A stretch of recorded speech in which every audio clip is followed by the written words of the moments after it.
Hadi bir duyuru videosu.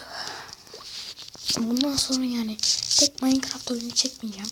Belki FIFA 2015, belki Clash of Clans, belki yani buradaki oyunları çekebilirim yani.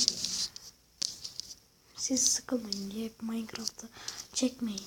Yani hep Minecraft'ı çekme diye yorumlar gelmesin.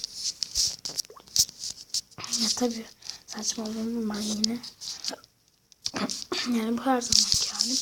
Bir şey bilmeden konuşuyorum. Belki ya tabii bunu çekmeyeceğim. Mantıklı oyunlar çekerim. Ya bunun gibi. Sonra ne bileyim. İşte bunun gibi bir şeyler çekerim. Yani görüşürüz. Yani duyurudan haberiniz olsun.